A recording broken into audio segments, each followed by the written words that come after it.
Sebelumnya, Assalamualaikum warahmatullahi wabarakatuh. Nama saya Alfia Nur Hidayah, NIM 102210016, mata kuliah Ilmu Tauhid. Di sini memenuhi tugas mata kuliah Ilmu Tauhid tentang penulisan materi. Materi pertama yaitu membahas tentang sinonim ilmu tauhid, ilmu usuluddin, ilmu tauhid, ilmu akidah, ilmu kalam. Definisi penamaan. Ilmu usuluddin. Usul jamak dari kata asal, dasar. Karena itu usul al-din, dasar-dasar agama. Selanjutnya ada ilmu tauhid. Tauhid berasal dari kata wahada yang artinya mengesahkan. Di sini juga dijelaskan definisi ilmu kalam. Kalam berarti pembicaraan, yakni pembicaraan yang bernalar menggunakan logika. Sebab-sebab penamaan ilmu kalam. Persoalan qadimiyah kalamullah. Penggunaan dalil akli yang sebegitu rupa hingga sedikit penggunaan dalil nakli. Selanjutnya ilmu tauhid. Sebab penamaan ilmu tauhid karena ilmu membahas masalah keesaan Allah Subhanahu wa taala. Ilmu usuluddin. Sebab penamaan ilmu usuluddin terfokus pada akidah atau keyakinan Allah Subhanahu wa taala. Teologi Islam. Karena teologi membicarakan zat Tuhan dari segala aspek dan perhatian Tuhan dengan alam semesta karena teologi sangat luas. Di sini dijelaskan definisi ilmu tauhid. Tauhid dalam Kamus Besar Bahasa Indonesia, kata tauhid merupakan kata benda yang berarti keesaan Allah, kuat percaya bahwa Allah hanya satu. Pendapat para ahli tentang definisi ilmu tauhid yaitu ada Syekh Muhammad Abduh dan juga Zainuddin. Di sini juga disediakan skema ilmu Islam. Ada ilmu fikih, iman, ilmu kalam, ihsan, ilmu tasawuf. Sejarah munculnya ilmu tauhid pada masa Nabi Muhammad, masa hukum penetapan akidah, beliau berusaha untuk mempersatukan bangsa Arab yang sebelumnya Islam datang selalu timbul perpecahan sampai bertumpah darah di antara suku-suku bangsa. Di samping itu di masa Nabi Muhammad, di sini juga dijelaskan sejarah munculnya ilmu tauhid. Yaitu yang pertama ada pasca wafatnya Nabi, kedua pemilihan khalifah pengganti Rasul, ketiga adanya kesepakatan umat atas terpilihnya Abu Bakar, kemudian Umar bin Khattab. Khalifah ketiga yaitu Utsman bin Affan, terjadi pemberontakan. Pemilihan Khalifah Ali bin Abi Thalib sebagai pengganti Khalifah Utsman. Di sini juga ada faktor-faktor pemicu munculnya ilmu tauhid, yaitu sebagai perintis utama faktor-faktor yang membidani atau mempengaruhi lahirnya tauhid adalah kejadian-kejadian politis dan historis. Selanjutnya ada faktor pendorong. Di sini ada dua faktor, yaitu faktor intern dan faktor ekstern. Faktor intern yaitu sebagai orang musyrik, ada yang menentukan bintang-bintang sebagai sekutu Allah. Adanya orang-orang yang mentuhankan Nabi Isa. Faktor-faktor lain yang datangnya dari luar atau ekstern. Banyak di antara pemeluk-pemeluk Islam mulanya beragama Yahudi, Nasrani, dan lain-lain. Golongan Islam yang dulu, terutama golongan Mu'tazilah, memusatkan perhatiannya untuk penyerahan Islam dan membantah alasan mereka yang memusuhi Islam. Yang terakhir yaitu sebagai kelanjutan dari sebab tersebut, mutakalimin hendak mengimbangi lawan-lawan yang menggunakan filsafat. Objek kajian ilmu tauhid yaitu ada tauhid ilahiyah atau ketuhanan, tauhid nubuwah atau kenabian, tauhid samiat yaitu sesuatu yang diperoleh lewat pendengaran dari sumber yang meyakini, yakni Quran dan hadis. Tauhid ilahiyah yaitu bagian dari ilmu tauhid yang membahas masalah-masalah ketuhanan. Hal ini yang terdiri dari tauhid uluhiyah adalah kepercayaan untuk menetapkan bahwa sifat ketuhanan itu hanya milik Allah. Yang kedua, tauhid rububiyah yaitu mengesahkan Allah Ta'ala di dalam segala perbuatannya. Selanjutnya yaitu tauhid zat, sifat-sifat dan nama-namanya, yaitu membahas tentang sifat-sifat dan nama-nama yang disebut sendiri oleh Allah dan Rasul-Nya. Yang keempat yaitu tauhid nubuwah, yaitu bagian ilmu tauhid yang membahas masalah kenabian, kedudukan dan peranan serta sifat-sifat dan keistimewaannya. Yang terakhir yaitu tauhid syamiat, yaitu bagian ilmu tauhid yang membahas masalah-masalah yang dengan dari dalil-dalil nakli. Di sini juga dijelaskan sumber hukum ilmu tauhid, yaitu ada Al-Quran, hadis, dan ijtihad atau pendapat ulama. Materi kedua yaitu karakteristik ilmu tauhid yang meliputi taufikiyah, ghaibiyah, su'muliyah, takamul, dan tawazun. Taufikiyah. Kata taufikiyah adalah bentuk taf'il dari akar-akar kata wakaf yang berarti pelanggaran dan pengungkuan. Sedangkan kata ghaibiyah yaitu adalah bahwa muatan dari esensi akidah Islam itu didominasi oleh keimanan kepada yang gaib. Ada pengertian su'muliyah. Su'muliyah adalah berasal dari kata syami'il yang artinya sempurna atau menyeluruh. Su'muliyah Islam berarti kesempurnaan Islam mencakup semua secara menyeluruh. Su'mulatul Islam meliputi A. Dimensi waktu, B. Dimensi demografis, D. Dimensi geografis, dan D. Dimensi kehidupan. Takamul. Takamul adalah lengkap, sempurna, bulat, terkumpul padanya aneka pandangan hidup. Yang kelima, ada tawazun. Tawazun adalah keseimbangan atau seimbang, sedangkan menurut istilah, tawazun merupakan sikap seorang yang memiliki titik yang seimbang atau adil dalam menghadapi suatu persoalan. Materi ketiga yaitu konsep iman yang meliputi pengertian iman, karakteristik iman, tingkatan iman, dan relasi iman dan amal. Pengertian iman. Iman berasal dari bahasa Arab, dari kata amana, yu'minu, imanah, artinya beriman atau percaya. Percaya dalam bahasa Indonesia artinya meyakini atau yakin bahwa sesuatu yang dipercaya itu memang benar adanya.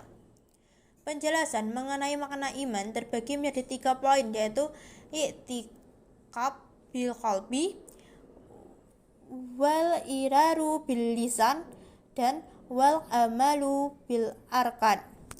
Di sini juga dijelaskan tentang karakteristik iman, yaitu taufikiyah, ghaibiyah,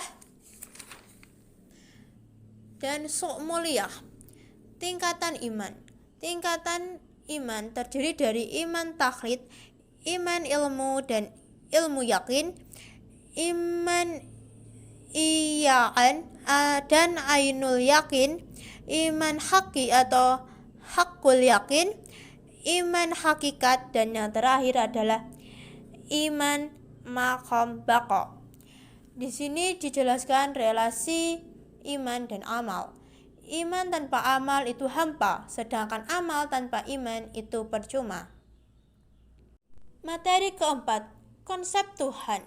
Pengertian Tuhan dan sifat Tuhan. Konsep Tuhan yaitu dalam konsep Islam, Tuhan disebut Allah dan diyakini sebagai zat maha tinggi yang nyata dan esa. Sifat wajib Allah yaitu pengertian sifat wajib bagi Allah adalah sifat-sifat yang pasti wajib dimiliki oleh Allah.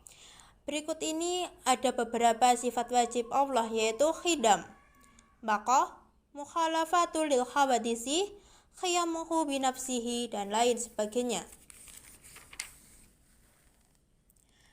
Sifat jaiz Allah.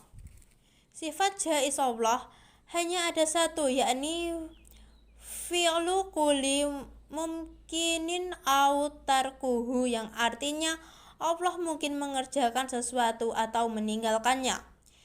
Sifat mustahil Allah. Sifat mustahil Allah adalah sifat yang tidak mungkin ada pada Allah Subhanahu wa Ta'ala. Sifat mustahil yaitu ada adam, kudus, fana, mukhalasatul lil hawadisi, ihtiyaju li ghairihi, dan lain sebagainya. Sifat salbiyah Allah. Sifat salbiyah Allah adalah sifat yang meniadakan adanya sifat sebaliknya, yakni sifat-sifat yang tidak sesuai atau sifat yang tidak layak dengan kesempurnaannya. Sifat ma'ani Allah, sifat yang pasti ada pada zat Allah. Materi kelima yaitu konsep Nabi dan Rasul. Pengertian Nabi. Nabi adalah hamba Allah yang dipercaya dan diberi wahyu oleh Allah Subhanahu wa Ta'ala, tetapi tidak diperintahkan untuk menyampaikan wahyu kepada umatnya. Pengertian Rasul. Rasul adalah orang yang telah diberikan amanah dan wahyu oleh Allah untuk mengamalkan, kemudian harus disampaikan kepada umatnya. Jumlah Nabi dan Rasul.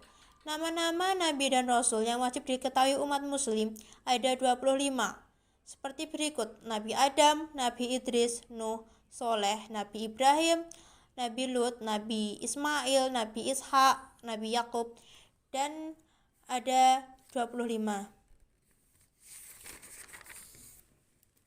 Sifat Nabi dan Rasul.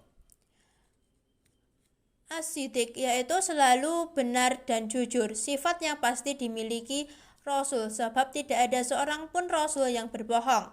Yang kedua, amanah, yaitu dapat dipercaya. Yang ketiga, at-tabligh, yaitu menyampaikan.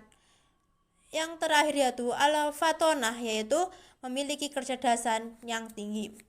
Relasi antara Tuhan dan Nabi dan umat. Ajaran agama Nabi Muhammad harus memiliki konsep relasi antara Tuhan dan manusia.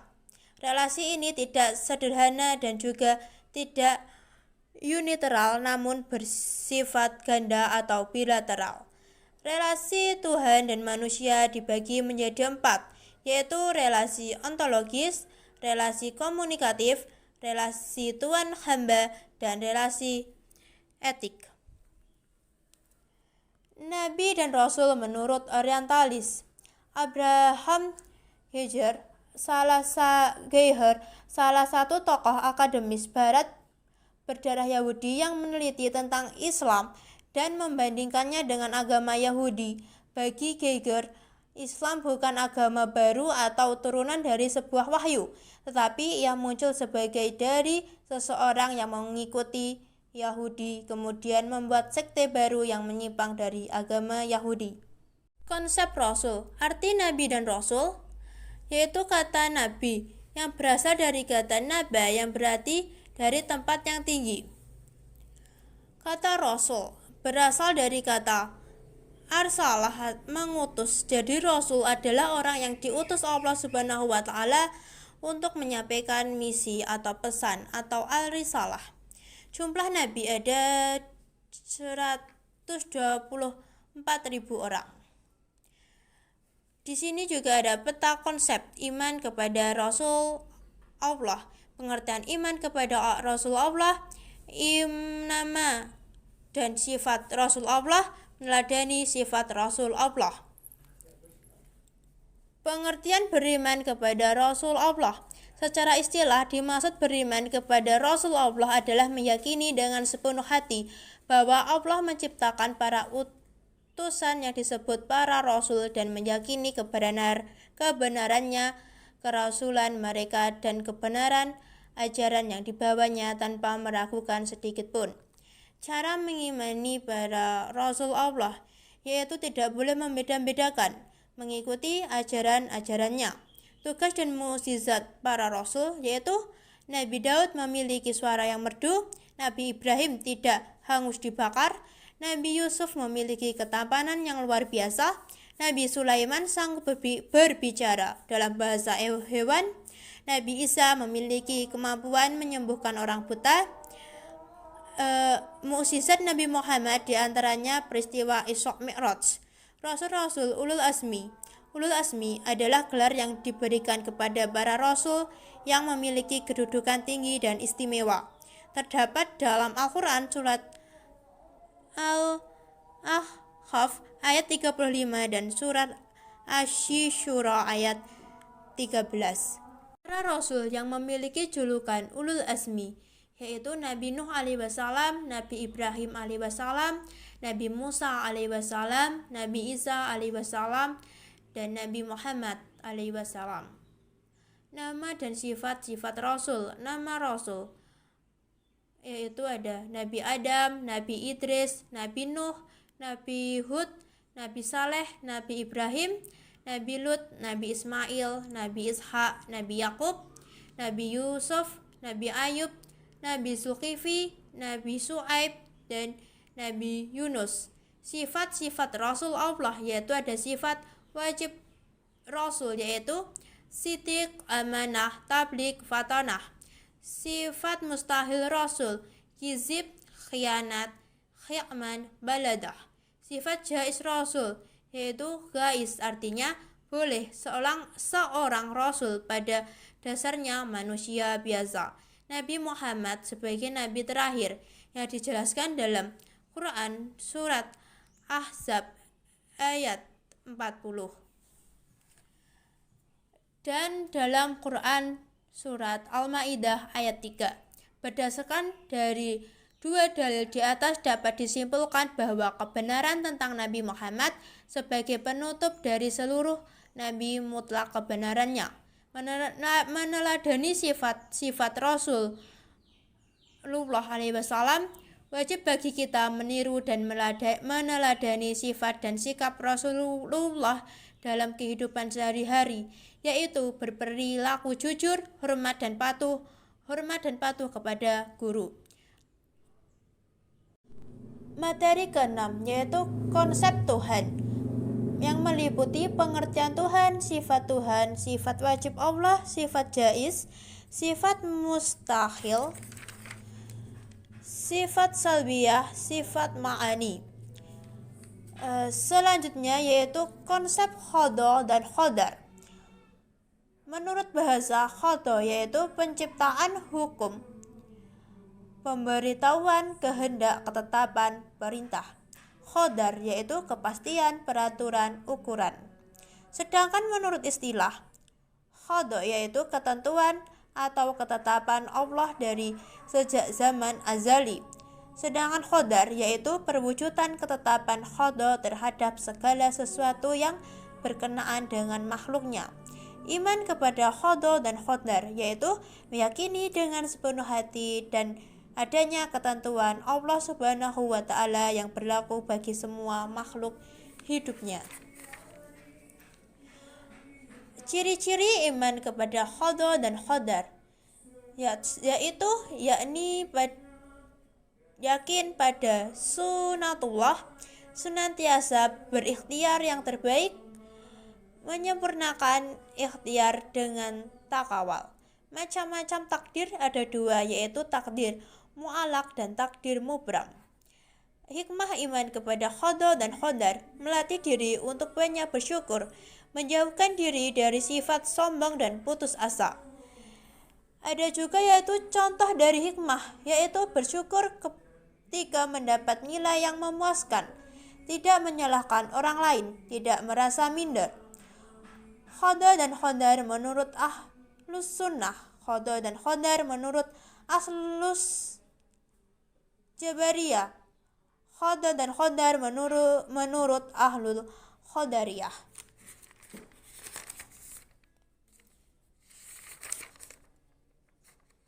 Selanjutnya yaitu konsep al-zamiyat meliputi jin dan malaikat, hari kiamat, surga neraka. Pengertian al-zamiyat yaitu pembahasan mengenai segala sesuatu yang hanya bisa diketahui lewat sami atau dalil nakli Al-Quran. Jin dan malaikat. Pengertian jin yaitu makhluk yang diciptakan Tuhan dari api dan memiliki kemampuan untuk tidak terlihat dari pandangan manusia. Pengertian malaikat, makhluk Allah yang tidak makan dan tidak minum dan juga tidak mempunyai nafsu seperti manusia. Terdapat 10 nama-nama malaikat dan tugasnya yang wajib diketahui, yaitu malaikat Jibril, malaikat Mikail, malaikat Israfil, malaikat Israfil, malaikat Mungkar, malaikat Nakir, malaikat Rokib, malaikat Atib, malaikat Malik, dan malaikat Ridwan. Hikmah beriman kepada malaikat, yaitu memberikan motivasi kita untuk selalu taat dan bertakwa. Malaikat mengawasi perkataan dan perbuatan kita, memotivasi untuk selalu beramal saleh. Jin, wujud fisik jin dikatakan memiliki tanduk berukuran kecil. Dalam kisah lain dikatakan seperti lalat yang memiliki sayap. Perbedaan jin dan malaikat. Malaikat yaitu diciptakan dari nur atau cahaya, makhluk gaib, tidak mempunyai nafsu. Jin diciptakan dari api, makhluk gaib, pikirannya berubah-ubah dan memiliki nafsu. Hari kiamat. Hari kiamat adalah istilah yang berasal dari bahasa Arab yaumul qiyamah yang berarti hari terakhir. Ada 2 macam kiamat, yaitu kiamat sugro atau kiamat kecil dan kiamat kubro atau kiamat besar. Tanda-tanda kiamat yaitu munculnya Dajjal, kemunculan Imam Mahdi, turunnya Nabi Isa alaihi wasallam, dan munculnya Ya'juj dan Ma'juj. Hikmah percaya pada hari kiamat yaitu segala perbuatan baik dan buruk akhirnya akan mendapatkan balasan, meningkatkan ketakwaan kepada Allah, menyadari bahwa tidak ada yang kekal di dunia ini. Surga dan neraka. Surga merupakan tempat yang kekal di akhirat dan diperuntukkan bagi hamba Allah yang senantiasa selalu beriman dan beramal saleh. Sedangkan neraka yaitu tempat balasan yang berupa siksaan bagi orang yang berbuat dosa dan kesalahan semasa hidupnya. Macam-macam surga dan neraka. Surga ya ada surga Firdaus, surga Ad, surga Naim, dan lain sebagainya. Sedangkan neraka ada neraka Jahanam, neraka Jahim, neraka Sogar, neraka Syair. Selanjutnya yaitu konsep agama dalam ilmu tauhid. Pengertian agama. Secara terminologi, agama diartikan sebagai aturan atau tata cara hidup manusia dengan hubungannya pengakuan adanya Tuhan. Agama menurut Islam adalah peraturan dari Allah Subhanahu wa taala untuk manusia yang berakal guna mencari keyakinan, mencapai jalan bagi lahir batin dunia dan akhirat. Ada juga agama menurut para ahli. Ahli tersebut adalah Tajdab, A.M. Saifuddin, Sultan Takdir, dan Sidi Khosalba, dan yang terakhir yaitu Hendra Puspito. Agama dibagi menjadi 2, yaitu agama samawi, agama yang berdasarkan wahyu Allah Subhanahu wa taala. Yang kedua yaitu agama watsani, agama yang mengajarkan untuk menyembah berhala atau selain Allah. Agama samawi yaitu agama yang mendapatkan wahyu dari langit. dan telah dibekukan wahyunya yang asli adalah berupa kitab suci. Ciri-ciri agama Samawi itu yaitu agama ini memiliki kitab suci yang otentik, mempunyai nabi dan rasul. Agama Samawi atau wahyu dapat dipastikan kebenarannya. Contoh dari agama Samawi sendiri yaitu ada agama Islam, agama Kristen, dan agama Yahudi. Agama Islam yaitu agama yang diridhoi Allah Subhanahu wa taala yang diwahyukan kepada Rasulullah SAW. Agama Kristen atau agama Nasrani yang berasal dari ajaran Nabi Isa. Agama Yahudi yaitu agama yang bersumber ajaran dari Nabi Musa alaihi wasallam. Sedangkan agama Watsani yaitu kepercayaan agama Watsani muncul dari setiap budaya di mana manusia sebagai makhluk yang lemah mempersonifikasikan sosok Tuhan sebagai tempat berlindung dan menaruh harapan. Ciri-ciri agama Watsani yaitu agama yang diciptakan oleh tokoh agama, tidak memiliki pedoman berupa kitab, tidak memiliki panutan sebagai penjelas agama, seperti adanya nabi, berasal dari daerah dan kepercayaan masyarakat. Hikmah adanya konsep agama yaitu menjadikan hidup yang terarah sesuai tuntutan syariat, menjadi pondasi dari sumber ketenangan hidup, meningkatkan keyakinan dalam beragama.